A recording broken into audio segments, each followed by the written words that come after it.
The 9th day is over. You are coming nearer and nearer to the closing day of 10 days Dhamma seminar. Having worked seriously for 9 days on this technique, understand how you will make use of this technique in your day-to-day life. If you don't do that, then the purpose of your joining a course like this is not served. Then it will become like a rite, a ritual, a vipassana rite, a vipassana ritual. It won't be helpful. Vipassana is not for that purpose. Vipassana is an art of living. How to live a proper life, a moral life, a peaceful life, a harmonious life, good for oneself and also good for others. One has to keep on examining oneself whether Vipassana is really teaching me how to live a proper life. That is possible only when you go back home and practice every day, morning and evening. And even practicing morning and evening, if you make it just a mechanical process, sitting 1 hour like you count your beads of the rosary, it doesn't help. Again, in your daily life, you have to see how this technique has started helping you. Similar situations, how you are dealing with those situations, how you are facing vicissitudes of your life. Misery may start, but how quickly you come out of your misery. Like this, you keep on examining yourself. And if you find that there is no change in your life, no change for better, then there is something wrong. Either the technique is not good, but technique is good because it is helping thousands of people around the world. Today, it has helped in the past, so there cannot be any doubt about the technique. That means you are not working properly. Then contact your guide, your teacher, your assistant teacher, and see what mistake you are making. If you are really practicing Vipassana as you should practice, some change or the other. Don't expect some miracles, but some change or the other must start. Change for the better must start in the life.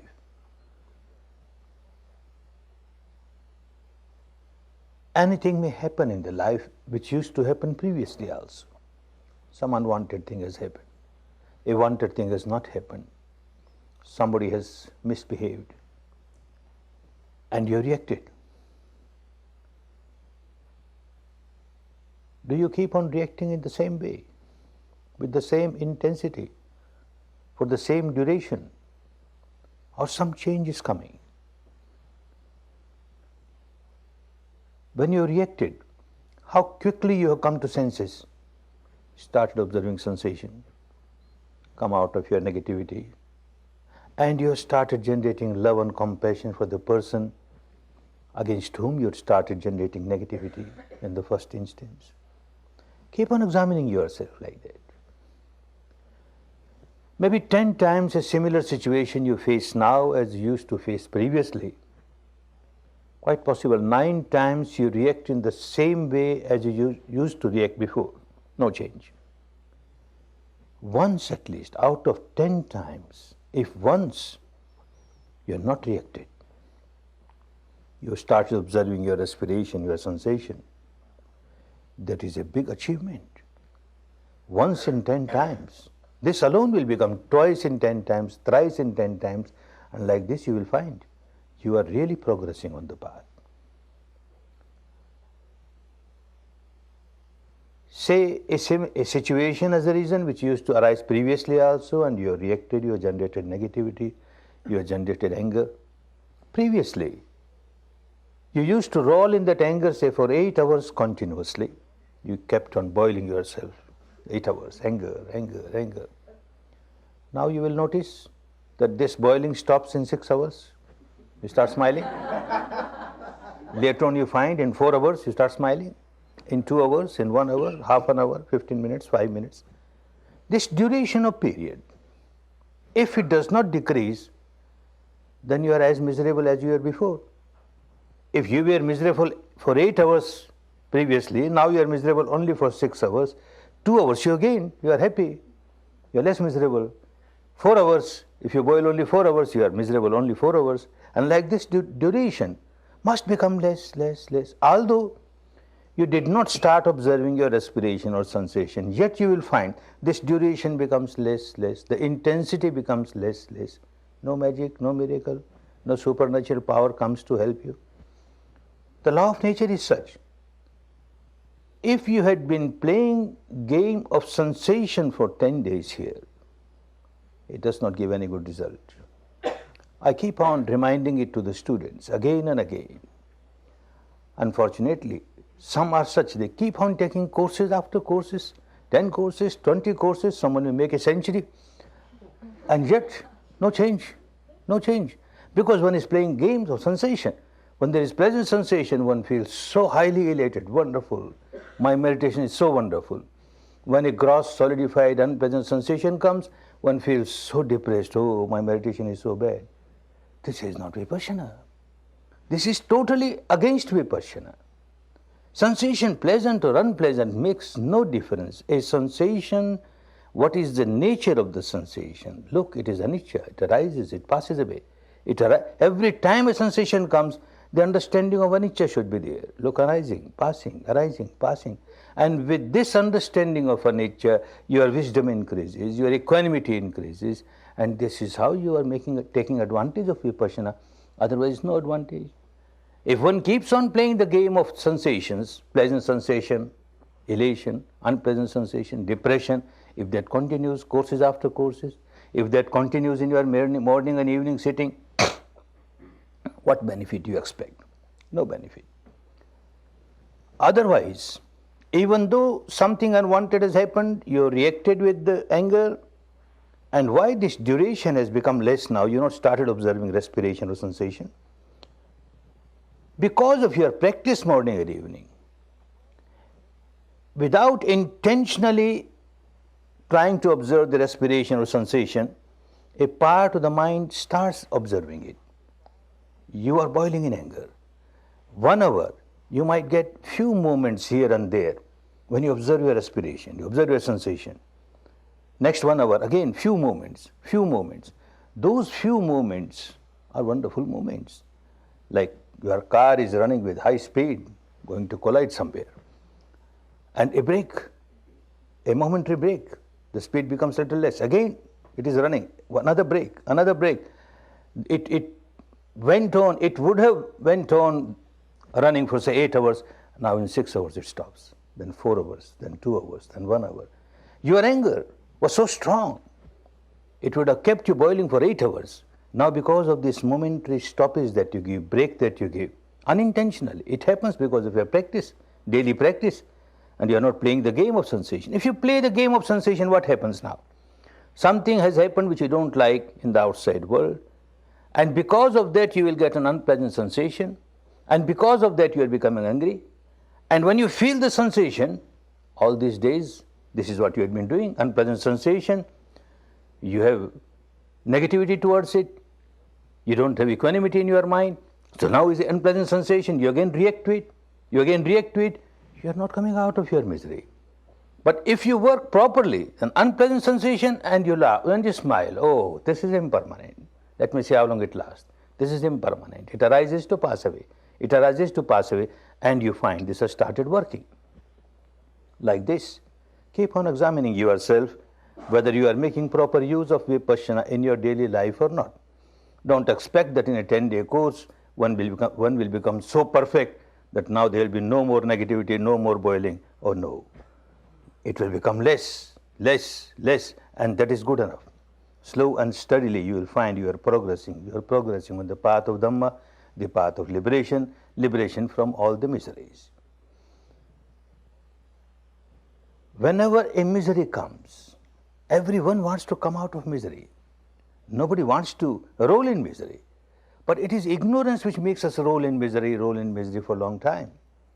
Saints, sages of the past, even ordinary human beings, they had been looking for a way to come out of their misery. Something has happened in life, very unpleasant, and one has become very miserable.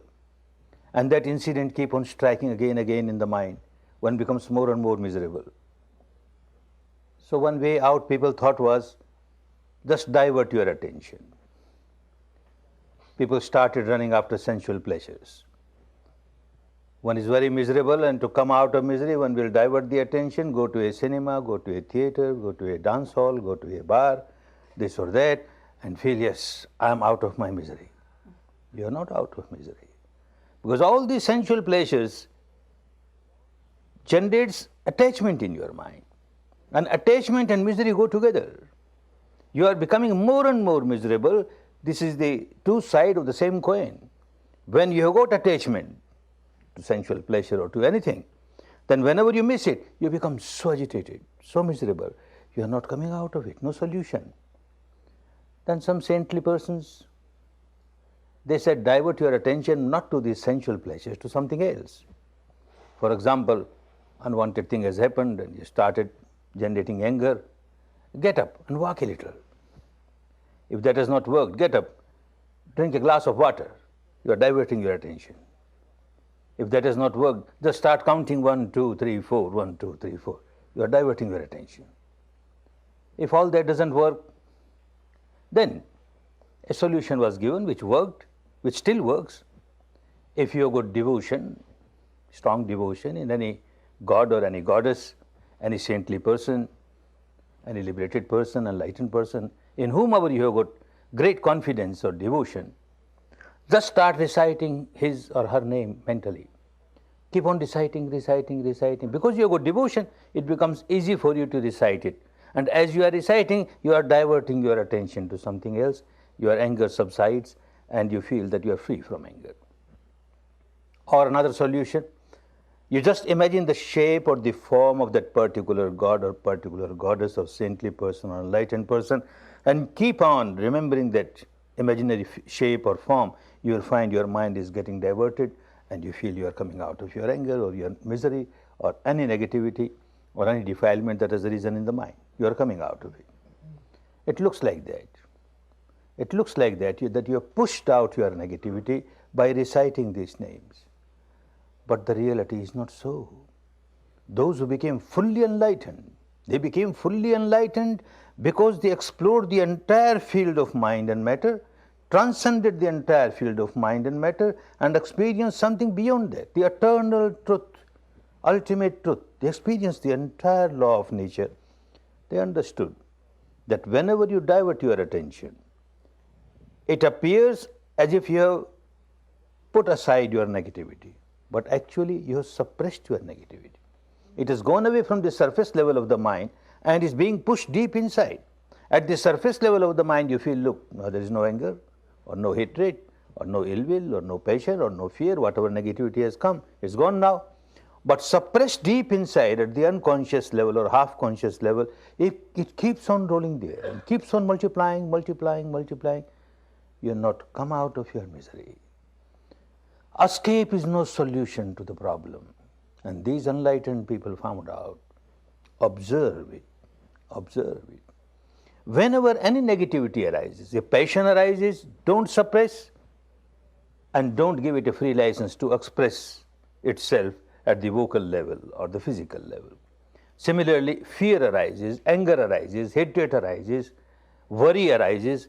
Don't suppress it and don't don't express it at the vocal level. They gave a middle path. Observe it. Anger is a reason. Observe it. Passion is a reason. Observe it. As you observe, you are not suppressing it. As you are just observing objectively, you are not expressing it. Just observing, and you find it becomes weaker and passes away. It has not become a problem. Your problem is solved because you are observing it. Very good solution, but very difficult to practice. When a negativity arises, say anger as a reason, so quickly you get overpowered, overwhelmed, You can't observe. So difficult. Something which you can't observe. There is no solution. Then it's only theoretically all right, but you can't practice it. These enlightened people, when they gave any sermon or any advice, it was practical advice. They knew very well that when a negativity arises, it is so difficult for anyone to observe the negativity, abstract negativity as it is. But they realized mind and matter are so interrelated. As soon as a negativity arises in the mind, say anger as a reason, passion as a reason, fear as a reason, any impurity as a reason, two things start happening at the physical level. One at a little gross level, other at a little subtle level. At the gross level, your breath will lose its normality.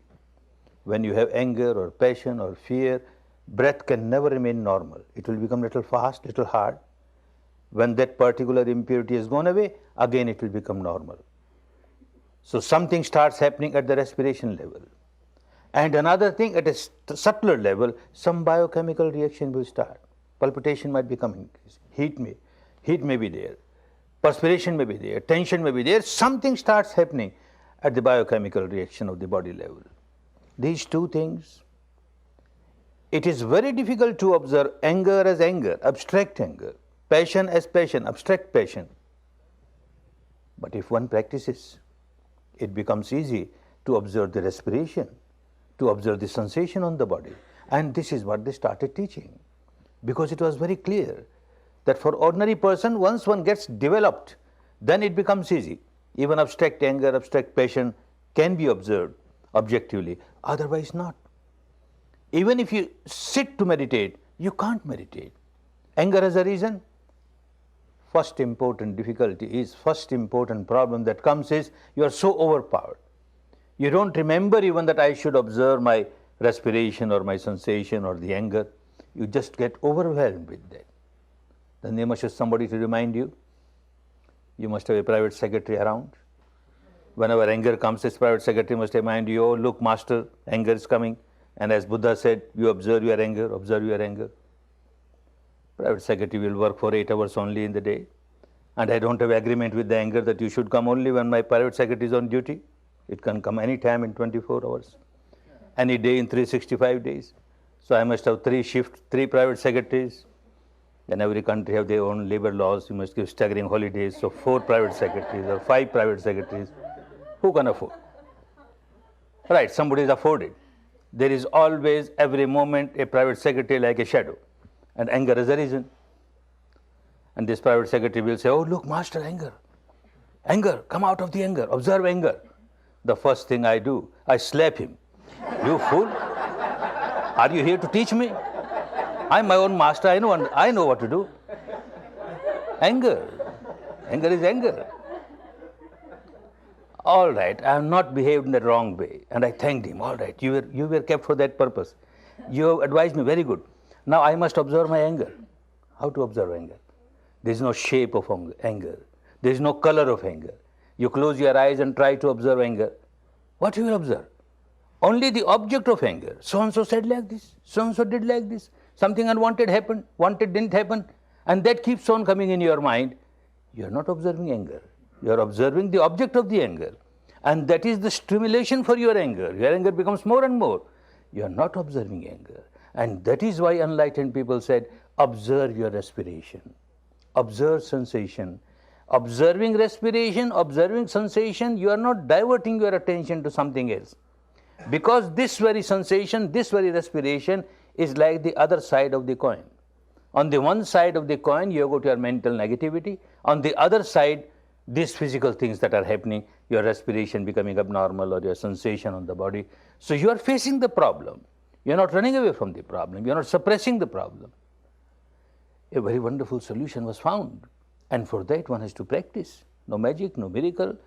The old habit pattern of the mind was always give importance to things outside. Things outside. One never tried to understand what is happening inside. Vipassana helps you to see what is happening inside, which is more important than things happening outside. When all importance is given to things outside, then one always remains under the delusion that I am miserable because of things outside. I am miserable because so-and-so said like this or so-and-so did like this. All the cause of my misery I will keep on feeling is outside, outside, outside. A husband will say, if my wife changes a little, our house will become like a heaven, everything will be all right. She has to change a little. And ask the wife, she says the husband has to change a little. Little change in the husband, oh, wonderful. Father will say the son should change a little. Son will say the father should change a little. Mother-in-law will say the son-in-law should change. The daughter-in-law should change. And the daughter-in-law, son-in-law will say the mother-in-law should change. Everyone else should change, not I. I am perfectly all right. What's wrong in me? Because you find fault only outside, outside. You always find the cause of your misery outside, outside. So all your energy, all your strength throughout the life is used to rectify things outside, to correct things outside. Nothing wrong. But big mistake that you are forgetting everything about yourself, what is happening inside. Your energy goes waste. First thing is that it is so difficult to change others. You have no control over others. How can you change others? Even if someone becomes the sole ruler of the whole world, so much power, yet it is not possible that in this person's life everything will happen according to his or her wishes. Nothing will go against his or her wishes. Not possible. Even with all the power, one tries to correct somebody, amend somebody. Where is the guarantee that somebody else will not raise the head and start doing something against your wishes? Impossible. You can't change the whole world, but you can certainly change yourself. Certainly change yourself. There's a saying in our country, the path is full of thorn, full of pebbles. You try to clean it, very difficult, and you walk, the thorn will trouble you, the pebbles will trouble you. The best thing, wear shoes and walk over it. You are protected. You don't worry about this thorn, they will remain, let them be there. There is sun, very strong sun, and you want the sun not to be so strong, it's too hot for me. You can't do anything. Take your umbrella, take the shade and run. Doesn't matter. So you protect yourself, and protecting yourself is just observe what is wrong inside. This is what you started doing by practicing Vipassana. Unless you understand the truth, the totality of the truth, you always remain deluded. Panya, the literal meaning of the word panya, pakarena janeti iti panya. You understand things from different angles. If you try to understand the problem only from one angle, it is a partial truth. And partial truth is always distorted truth. It does not help you. When you see the same problem from different angles, you are coming nearer and nearer to the totality of the truth. Then the delusion goes away. Then your decisions are good, your actions are good, because you are with the totality of the truth. One story of the past, 5 birth blind people were brought near an elephant. They had never seen an elephant, blind from birth. And they were asked to examine an elephant and say what an elephant is. Someone caught hold of the foot of the elephant, the leg of the elephant. I know, it's like a post. For him, it's like a post. Someone caught hold of the tail of the elephant. It's like a brush, a broom. For him, elephant is a brush, a broom. Like that, all 5 of them gave their definition of elephant, which is true, but partial true, far away from the actual truth. Like this, if we keep on seeing things only from one angle, then it's only a partial truth, a distorted truth. All our decisions will go wrong. Vipassana starts helping you. The Panya starts helping you to see things from different angles. One very important angle, which was missing from the time one has taken birth, opened eyes, only seeing outside, outside, outside. One never cared to see what is happening inside. Now Vipassana has given you another angle. Something has happened outside, let me see what is happening inside. So you are not with the distorted truth, only one angle. At least you got 2 angles now, outside, inside. And as you progress, you will have more angles to see things. But this angle, seeing things inside, is such an important angle. Now you find the cause of your misery, 100% cause of your misery outside. But as you progress on the path, and you start observing things inside, very soon you will reach the stage where you will start saying, yes, something happened outside, but also something happened inside. So cause of my misery is 50% outside, 50% inside. All right. You started sharing the responsibility 50%. You do something to change yourself 50%, doesn't matter. A time is bound to come, if you really practice Vipassana, a time is bound to come when you will start realizing 100% cause lies inside. Not even 1/4% is outside. 100% cause of my misery is inside. Nothing outside can make me miserable. As nothing outside can make me happy. 100% cause of my real happiness lies inside. 100% cause of my misery lies inside. Then you start working inside. You give all importance to inside, and the whole life pattern will change. You will come out of your misery so easily because you started seeing things inside. Somebody has done something which has harmed you. Somebody has done great injustice to you. An example, you take your case to the court. I don't know how it is in this part of the world. Back in our country, when something goes to the court, litigation, it takes years together, from this court to that court to appellate court, etc., and then reaches the federal court, the Supreme Court. It takes 7 years, say. 7 years, the case went to the Supreme Court, and the Chief Justice of the Supreme Court went to all the papers and all the evidences and gave decision that the other person is 100% at fault, you have got no fault, and he should be punished, all right? He has given a punishment according to the law of the country. But if I am a wise person, I start thinking, if there was no fault on my part, Supreme Court judge says I have got no fault, then why I suffered for these 7 years?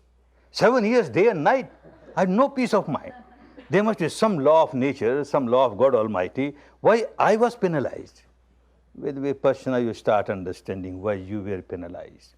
You are responsible. Every moment you are boiling with negativity, so-and-so did like this, so-and-so did, you are responsible. You kept on boiling yourself. Somebody comes and abuses you. Just an incident, somebody has come and abused you. He is your enemy. He doesn't want to see you happy. He wants to see you unhappy. That's why he is abused, he is insulted. He has abused you once, made you unhappy and gone away. And now what happens? He just wanted you to be unhappy only once because he abused only once. And now what happens? You say, all right, shake hands. You want me to be unhappy? I will remain unhappy. For hours together, for days together, for years together. Sometimes you say that he insulted me so much, I don't forget for the whole life. Don't forget for the whole life? Whom are you obliging? You will keep on rolling in misery, hell misery for whole life. I don't forget for 7 lives. 7 lives in hell. Madness. What we are doing? In the first instance, it was a mistake on our part. Somebody brought a present of abuse, and we accepted it. When somebody is abusing, it is the problem of this person, his problem, her problem, full of negativity. This is his misery. Why share that misery? Why take that misery on you? Just smile like Buddha. All right, it is. I have not accepted your present. You have to suffer for that. You have to suffer for that. I can't suffer for you. I won't suffer. That itself was a big mistake. And then you kept on rolling. You kept on remembering, he insulted me like this. She insulted me like this. You keep on staging that drama on the platform of your mind again, years together. No one else is responsible for that. You yourself responsible for that. As you examine more and more the reality inside, things will become so clear, so clear. I am responsible. Whenever I react, I bring misery to me. I don't react, whatever happens outside, I'm not miserable. I can smile. So the entire responsibility lies with me deep inside. I change my own habit pattern. I become free from misery. I start living a better life. But that requires a lot of practice. Things become easier if you practice Vipassana properly, this material structure, how it is working, how biochemical reactions are coming, because of the different sensations are coming, how the mind, the 4 parts of the mind, the vijnana, the cognizing part of the mind is working. The sanya, the recognizing part is working. The vedana, the feeling part is working. And the sankhara, the reacting part is working. How they are working, if you keep on observing them, you will notice that the 4th part, the sankhara part, the reacting part, has become so strong for you. And the first part, the vijnana, just cognizing, remaining Observing things objectively has become so weak, so weak. And the fourth has become so strong. Oh, this is the reason of your misery. And by the practice of vipassana, you will find the fourth part, the sankhara becomes weaker, weaker, weaker. Even if you react, it is like a line drawn on the water. It won't be so deep. And the first part, observing objectively, becomes stronger, stronger, stronger. You are coming out of your misery easily. Otherwise, if the practice of vipassana is not done properly, the results, you can't expect the results that you should get by practice of vipassana. As you keep on observing the reality, it becomes so clear where the mistake is, where the misery starts, how the misery starts. Otherwise, one keeps on saying, whenever I see this person, I start generating negativity. Is it so? That means something wrong in this person. The biochemistry of this person is such that your biochemistry starts changing and generate negativity. If that is so, then everyone who sees this person must generate negativity. It doesn't happen. The same person, seen by 5 at the same time, one generates negativity, anger, other may generate passion, the third may generate fear, the fourth may generate something else, all 5 generating different things. Oh, then it becomes clear. It is not there, something wrong in me. Each individual has one's own problem. An example, an artist, a very good artist, on a canvas with his or her brush and the ink draws a picture. A very beautiful image comes out, very beautiful. Starts looking at that image, ah, wonderful. This person is so wonderful. And then loses the balance of the mind. I want to live with this person. I must live with this person, so beautiful person. And people say, you are a mad fellow. Your own creation, your own imagination, there is no truth in it, and you want to live with this picture. How is that possible? Oh no, I can't live without this person, I must get this person. Mad fellow. Similarly, the same artist may draw another picture, very horrible, very ferocious. Oh, this person is so bad, so ferocious. He will eat me, he will devour me, please save me, please save. People say, mad fellow, your own creation, your own imagination, what you are doing? We can say this artist as a mad fellow, but each one is playing the same game. Each one keeps on drawing pictures and then keep on reacting to those pictures. Each one keeps on carving images and then keeps on reacting to those images. All imaginary pictures, imaginary carvings, and yet what a great reaction is there. An example, 20 years back somebody said something or did something that I did not like. That means my sanya did not like. My sanya said very bad. And as soon as the sanya said very bad, sankhara reacted, a very bad person. Negativity arose. And I carved an image of this person. Very bad fellow. Very bad fellow. For 20 years I have not seen him. After 20 years, with the interval of 20 years, I see the same person and I start reacting. Very bad fellow. Very bad fellow. Oh, in 20 years he might have become a saintly person, who knows? And even the first instance, it was only my sanya which said very bad fellow. Actually, he might not have been bad, who knows? My own creation.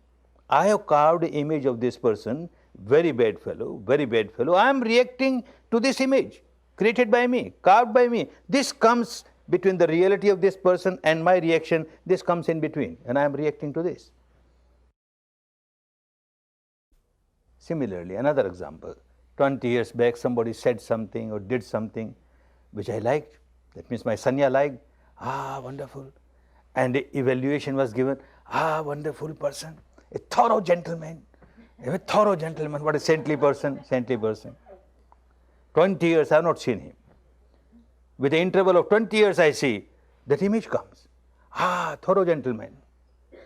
He might have become a devil. During these 20 years, he might have changed so much. And who knows, in the first instant he might have been a devil. Only my sanya said, a very thorough gentleman, very good gentleman. I am reacting to my own images. That reality will become clearer and clearer if you start examining how your 4 parts of the mind are working, how the interaction of the body, the material structure interaction is going on. And all that will become so clear if you just observe objectively, objectively, objectively.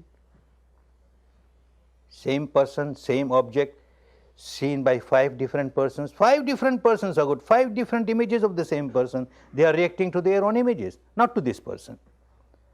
Even the same object, it comes to me, in contact with my sense door, eyes or ears or anywhere. 5 different times, the same object, and yet I react in 5 different ways, the same object. Say certain words come to my ear.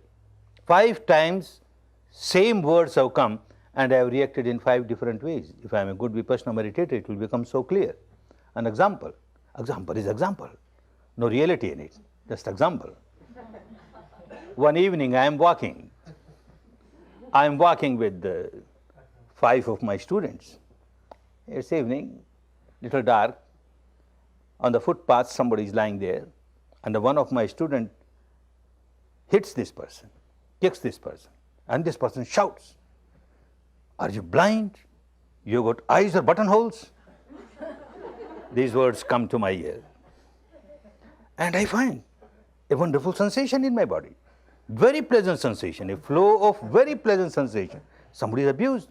You got eyes or buttonholes, and I am getting a very pleasant sensation. One incident. Second incident, I am going alone. I have hit this person. And he shouts the same language, the same words, the same tone. "Are you blind? You got eyes or buttonholes?" Now I find no pleasant sensation. No pleasant sensation. Unpleasant sensations are there. Third incident. Again, example is example. I am going, and with me my 5 students, and again I have hit. I have hit, and again he has shouted. Same words. "Are you blind? You got eyes or buttonholes?" And I find the unpleasant sensation is more severe than last time. Same words, but yet such difference. Fourth time, just an example. Again, I am walking. I have hit the person. Again, the same tone he has shouted. "Are you blind? You got eyes or buttonholes?" And suddenly I realize these are the words of my son. My son abusing me. "Are you blind? You got eyes or buttonholes?" Oh, the sensation becomes so unpleasant. So unpleasant. Fifth time. Again, example is example. I am walking with 5 of my students. I have hit this person. He has shouted in the same way. I have recognized my son. Oh, now it is totally unbearable. Unbearable. Why? The same words came to the ears 5 times, and why it is so different? What happens? A good Vipassana meditator will start understanding what happens. The first time when these words came, my sanya says, "Yes, these are words of abuse, but not for you. Not for you. They are for your students." And these students, I keep on teaching them, be aware, walk with mindfulness. And they are so immature. They have not understood anything. Hit somebody, and they have to suffer this abuse. I am a Vipassana teacher. I can't make such mistake. Look, this abuse is not for me. It is for my student. And there is a pleasant sensation throughout.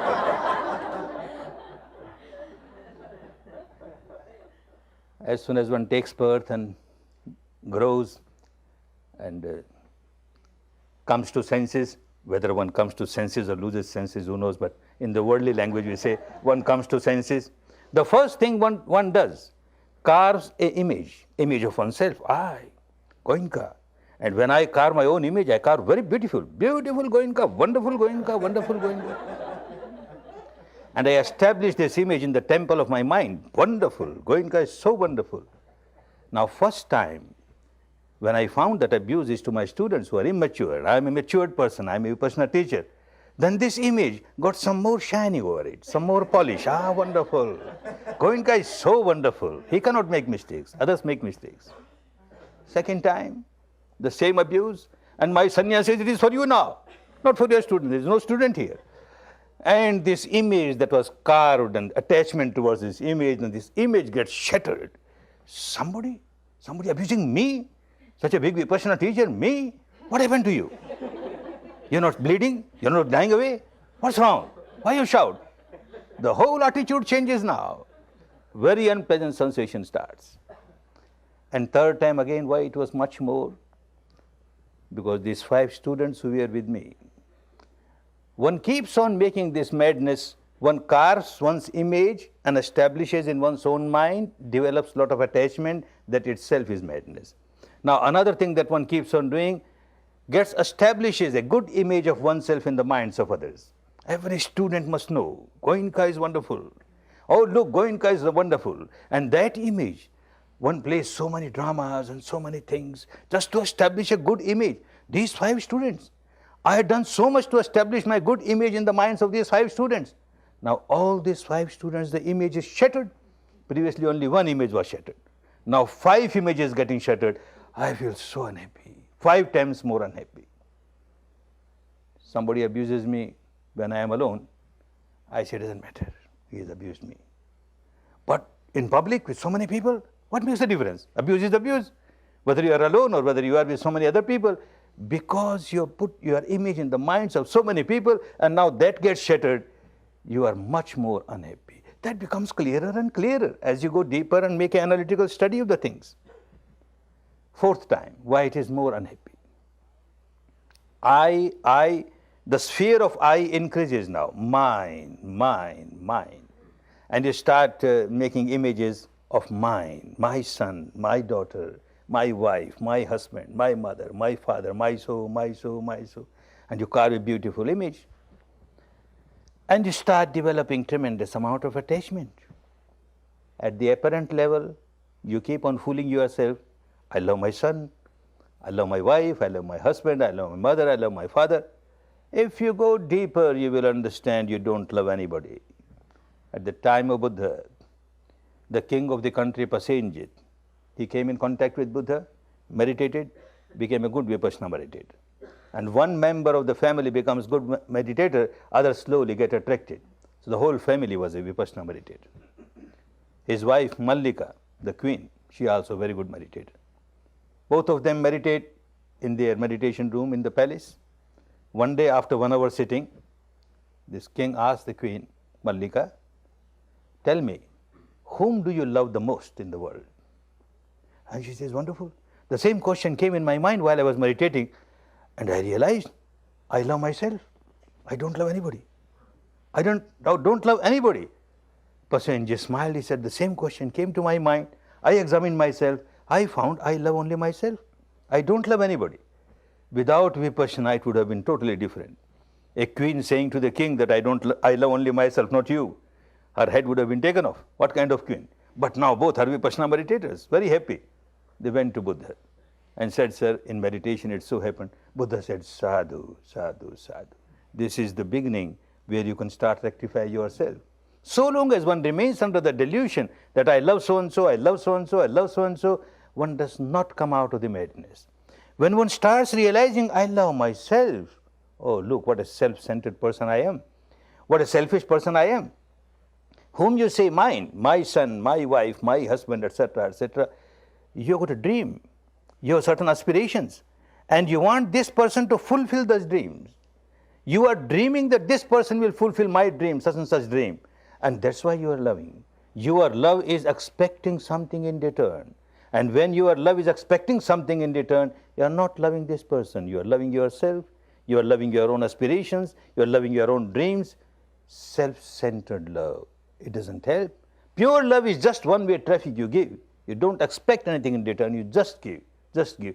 When a Vipassana meditator starts realizing that, then one starts coming out of this selfishness, this narrow-mindedness.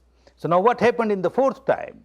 This son of mine, so much dream was taken when he grows, he will be son of a Vipassana teacher, so he will be serving him like anything, and he will be so obedient and like this and like that. And now my sanya says, these words are from your son, my son abusing me. Ordinary person on the street whom I didn't know and with whom I had no dreams for future. This person abuses me. I don't like it, but it doesn't have much effect. My son, he abuses me. Oh, it becomes so unbearable. Now 5th time, why it is much more unbearable? Because the same mistake I keep on doing, the image of my son. As I try to establish my image in the minds of others, I try to establish the image of my son, my daughter, my wife, my so, so wonderful. They may have some defect, but I keep on covering that defect. Oh, no, they are so wonderful, so wonderful. Now the images I established in the mind of 5 of my students about my son, those images got shattered. I am 5 times more unhappy. All that will become very clear when you know how to observe your sensation. Something has happened, what kind of sensation? Something has happened, what kind of sensation? This is how Vipassana will help you. Unless you make use of Vipassana in your daily life, then it will become like any other organized religion. One goes to a temple, one goes to a church, one goes to a pagoda, one goes to a mosque, performs this rite, that rite, feels very happy, I'm a very religious person, I'm a very religious person. It doesn't help in the life, deluding oneself. If Vipassana is also made that way, I take one course every year, I sit morning or evening, and my duty is over now. Let Buddha do something for me. He will do, because I am doing his job. He told me to do this, I am doing it. Now it is his job to save me from all misery. It doesn't work. It is changing your own habit pattern, understanding at the depth how you are making yourself miserable. Moment to moment, you are creating only misery for you, either craving, either aversion, either craving or aversion, this sensation, that sensation, craving, aversion, a bundle of misery. And by this technique, you are coming out of this mad habit, coming out of your misery. A purpose to come to a course like this should not be taken like a rite or a ritual. There must be a purpose for your coming. And the main purpose is that you understand the reality of mind and matter within yourself at the experiential level. And every time you come, you are developing certain qualities in you. And those qualities will help you to reach the final goal of full liberation. In the language of the past, in Buddha's language, there are 10 such good qualities. And when you fulfill those qualities, you reach the final goal easily. They are called parami. Parami is a quality which helps you to cross the ocean of misery and reach the other shore free from all misery. There are 10 paramis, and one gets wonderful opportunity coming to a course like this to develop all the 10 paramis little by little, like your 10 jars, 10 pots. And even if you put one drop in each, drop by drop, a time will come when all these jars will get fulfilled and you reach the final goal. What are these 10 paramis? What are these 10 qualities? Remember them so that next time you come, you be very careful that you put at least one drop in each jar. More the better. One parami. Nekkhamma parami. A parami of renunciation. One has to renounce the householder's life so that there is no attachment left. Everyone is not prepared to renounce the householder's life. Everyone cannot become a monk or a nun. Then how to develop this parami? And it's an important parami. Then this wonderful opportunity. For 10 days, although one has not shaven the head and one has not changed the robes, but for all practical purposes, one lives a life of a monk, one lives a life of a nun. Because in courses like this, you live on the charity of others. Whatever food you take is charity of others. Whatever facility you have is charity of others. And what for one becomes a monk or a nun? There is nothing to say mine. All these paramis are to take you to the stage where entire ego gets dissolved. The final stage of egolessness takes you to the final goal. And with renunciation, one becomes a monk, and with the begging bowl in the hand, asks food from house to house, the ego starts getting dissolved. You get a wonderful opportunity here. Initially, when courses were started in India, and for some time here also, when we didn't have our centers, then one mistake was there. We couldn't rectify, and it took time to rectify.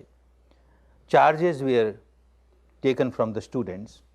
No charges for the teaching, because teaching is so invaluable. What charges can give?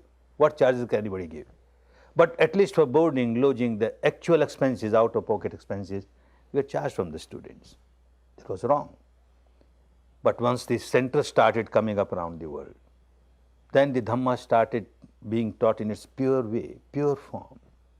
If money is charged, then you don't get this parami of renunciation, because all the time you feel, I am paying for it. And when you take your meals, oh, this is not to my taste, I paid for it. No, this is not good, I want that. Your ego is there. Otherwise, like a monk, like a nun, whatever comes in the begging bowl, beggars have no choice. You get it, you eat it, you are happy with that. You are dissolving your ego. Very important. For that purpose, no charges should be taken, no charges of teaching, no charges of boarding, no charges of lodging. When we first gave this idea to the people in India, all the trustees were, when the center was established, they were so afraid. What, Goenkaji, what you are doing? This is such a poor country. People don't get meals for days together. And you are giving free meals here. There will be such a big crowd. I said, don't worry, let them come. They have to work from morning 4:30 till night 9:30. If they work, doesn't matter. If they come only for meals, then they won't work. Then they have to run away. So it doesn't matter. And doesn't matter. Nothing happened. It went perfectly all right. People came to work seriously. Same thing here also. When I started in the West, people said, well, in the West, people will suspect you. Why you are not charging even for food? There's something wrong. Some intention, wrong intention is there. Or you are supported by some government or some intelligence group or something. Something is happening. Otherwise, how somebody can give free boarding, free lodging? How that is possible? Not possible. So this doubt won't allow people. I say this doubt will go away, don't worry. And look, it has gone away. So Dhamma, when it is taught in its pure form, is so helpful to the students. And it helps them to develop this parami, renunciation parami. One feels, I am a monk here. For 10 days I am a monk. I am a nun. I have to live like a monk, like a nun on the charity of others. And this helps them. Another parami, Shila parami. The 5 precepts that you take here, you are supposed to observe them outside also. But it is so difficult in outside world. You keep on breaking this or breaking that. Although it may be due to the environment, because you are kept busy from morning 4:30 till night 9:30, there is no opportunity for you to break. So at least for 9 days or 10 days, you keep your Shila so perfect. When you start talking, 10th day tomorrow, slight danger is there. That's why silence for 9 days, to observe this Shila. When you start talking, you may exaggerate something, or you may hide something, and your Shila is broken. So at least for 9 days, perfect Shila, you get this wonderful parami. And the next parami is Virya, efforts. As a householder, one has to make effort, but every effort one makes is to earn money for livelihood. Yes, one has to work. But coming to a course like this, the Virya is the real Virya, a Virya to purify your mind, a Virya to live a good life. All the efforts that you make are the efforts to purify your mind, to purify your mind. This goes to your credit, the credit of parami, Virya parami. And the next, Panya parami, wisdom. Staying at home also, reading scriptures, going and listening to some Dhamma discourses somewhere, you get wisdom. Sutamaya panya, Chintanmaya panya. But that is not parami. Parami is Bhavanamaya panya. You have to live the life of wisdom, living wisdom. And all that happens while you are here for 10 days, living wisdom. You are experiencing wisdom. You are experiencing the truth of the things inside, and you are experiencing the law of nature inside, and you are experiencing how to live in line with the law of the nature. This becomes your parami, the Panya parami. Another parami, Khanti parami, tolerance. Coming to a course like this, 100 students or 200 students sitting together, meditating. You try not to disturb others, but somebody starts disturbing you. Somebody starts coughing. Somebody starts burping. Somebody starts hiccuping. Something happens, and you feel so irritated. Mad fellows, why they are disturbing others? And then suddenly you realize, oh, I have come here not to generate negativity. I must generate only compassion, love. This person is ignorant, or this person is a sick person. Why generate negativity? And you come out of this negativity. You learn how to develop your parami of tolerance, Khanti. And the next parami of truth. Truth at the vocal level is a good parami. But here at a deeper, subtler level, every step on the path must be with the truth that you experience. Not the truth experienced by Gautama the Buddha, or the truth experienced by Jesus Christ, or the truth experienced by your teacher, nothing doing. Your own experience from moment to moment, this will take you to the final goal of ultimate truth. So truth, this parami becomes stronger.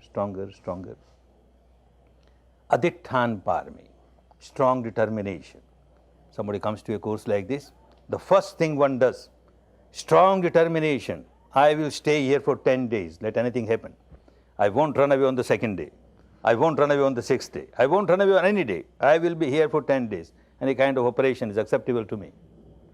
Another adhittan one takes. I will observe all the rules, regulations, discipline, timetable, and this adhittan helps. Another adhittan which comes after vipassana, you sit for 1 hour 3 times. You don't change your legs, you don't open your hands, you don't open your eyes, so much of pain, and yet you fulfill it. That parami is a wonderful parami. And it is so helpful in the long run. Understand, when this person became fully enlightened, that night when he sat under the tree, he sat with the adhittan, with a strong determination that I won't change my posture, not till 1 hour or 2 hours, till I become fully enlightened. It may take years together. That all my bones get scattered, I don't mind. I won't change my posture. And if you come to that stage and you sit, and 10 minutes a pain starts, you say, no, I will sit later on. I will sit later on. So for lives together, you have to develop this parami for adhittan, so that when your time comes, you sit with this strong determination and come out successful. Very important, very important. Another parami, metta parami. Tomorrow you will learn this technique. Love for all beings. Love for all beings. Compassion for all beings. Well, we are taught from the childhood, love thy neighbor, love thy neighbor. So we keep on saying at the surface level, may you be happy, oh my neighbor, may you be happy, may you be happy. But we have got so much negativity towards this person. Deep inside we keep on saying, you go to hell. Oh my neighbor, you go to hell, you are so bad. That doesn't work, that doesn't become a parami. Because the deep inside your unconscious mind is much stronger than the surface level mind. So when you keep on giving metta only at the surface level, it doesn't work, it doesn't become your parami. This technique, for 9 days you keep on purifying your mind, keep on purifying your mind, keep on breaking the barrier between the surface mind and the inside mind, and then tomorrow on the 10th day you learn this metta, may all beings be happy, may all beings share my peace, my harmony. Then there is no trace of negativity, and you are learning the real metta which goes to your credit as a parami. And the next, upekha. With all the experiences that you have here, upekha, equanimity, equanimity, equanimity. Whatever experience you have, pleasant, unpleasant, neutral, equanimity, you get a wonderful opportunity. Otherwise in the life, when ups and downs are coming, vicissitudes are coming, you may have equanimity, but that equanimity will be at the surface level of the mind. But now you are experiencing at the depth of the mind. The sensations are experienced by the deepest level of the mind, and you are training this deepest level of the mind to remain equanimous, upekha, upekha, upekha. This becomes your parami. And the next, dana parami, donation. As a householder, it is very difficult for a householder to reach the final goal. Why? Main difficulty is that a householder is not supposed to go and beg food. A monk and nun should go out and beg food. A householder has to work hard, very hard, work honestly and earn money. Support oneself, support those who are depending, and support others. This is the responsibility of a householder. Once you start working and you start earning, then the ego gets inflated. Look, I am such a smart person. I am such a clever person. I am so intelligent, and that is why I am successful. Others are not successful. I earn this much, I earn that much. The money that comes develops so much of ego in the mind, and so long as the ego is there, you are far away from the final goal of full liberation. Now, how to come out of this ego? On the one hand, one has to earn money, and on the other hand, every money that comes generates ego in you. That is why the saintly people, the enlightened people, they advise that whenever you earn, you keep on understanding that you are not earning for yourself. Of course, you are earning for your own maintenance and the maintenance of all those who depend on you, but you are also earning for others, for others. Others have got share in my earning. Then the ego becomes less. It won't be that strong. In a course like this, 10 days are over. One has been dissolving the ego, purifying the mind. Then whatever donation one gives, according to one's own capacity, less or more, is a material. gives with a purity of mind, not expecting anything in return. Even this dana becomes very impure when you expect something in return. Your love becomes very impure when you expect something in return. Your service to others becomes very impure if you expect something in return. So also the dana becomes very impure if you expect something in return. I have given so much dana, so there must be one bungalow made for me. Whenever I come, I must be there, all comforts for me. When I am not there, all right, let others use it, doesn't matter. But when I come, and first admission, I must always get admission. All those expecting something in return. Or I have given so much dana, so on this bungalow or on this structure, my name should be written, donated by Goenka, the great Goenka. All that madness, because one doesn't know what Dhamma is. This is what one has been doing the whole life, working here for 9 days, for 10 days, dissolving ego, dissolving ego. Oh, whatever I am giving is for the good of others. As I got so much benefit because somebody gave for me. Somebody gave this charity, and that is why I got all this wonderful Dhamma which is so good for me. May similarly more and more people get benefit from it. So the charity that comes from the mind of purity, just helping others, seeing others coming out of the misery, this goes to your credit as a parami. Otherwise, if the ego gets built up, then it is no more parami. All these 10 paramis, you get wonderful opportunity coming to a course like this. Coming to a course like this, to meditate, purify your mind, and develop all the 10 paramis. People come to give 10 days service in such courses. And those who come for 10 days service, they are developing the same 10 paramis. They get an opportunity here, serving here. They find that how they are developing their parami. This developing of the parami, drop by drop, in these 10 jars, 10 pots, big pots or small pots. If you are going to become a fully enlightened person, the jar is too big. It takes time, doesn't matter. But otherwise, full liberation comes even with smaller jar. But all these 10 jars must be filled. All the 10 paramis must be complete. And that completion, you get a wonderful opportunity coming to a course like this. Make best use. Next time, whenever you come to the course, keep in mind that I am going to the course not for a rite, not for a ritual, not for a religious ceremony. I am going to fulfill my own paramis. I am going to make a change in my life, and a change for better. And then you keep on applying it in life. All these 10 paramis will come to help you in your daily life also. Not at the final goal time. They will be helping you every time in your every life. Any problem comes, you will find one parami or the other is coming to help you. Because these are all good qualities. A pure mind must have those good qualities.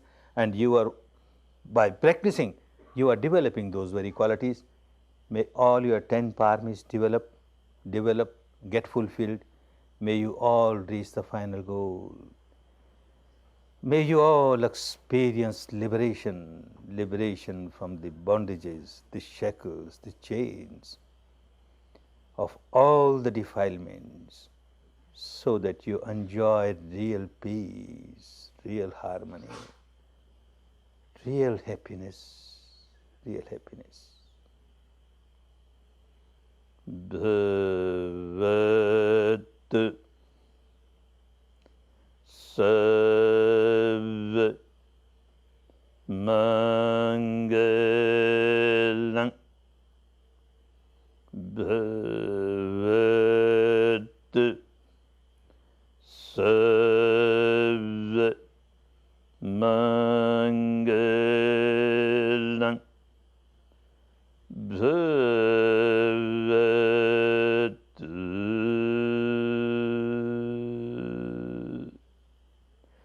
Sarva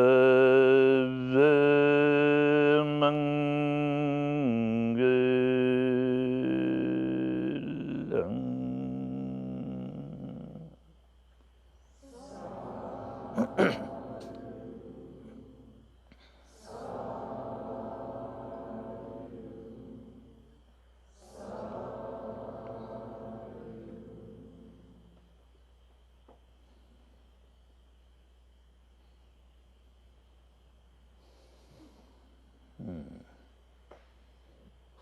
You may take rest for about 5 minutes and then again start working.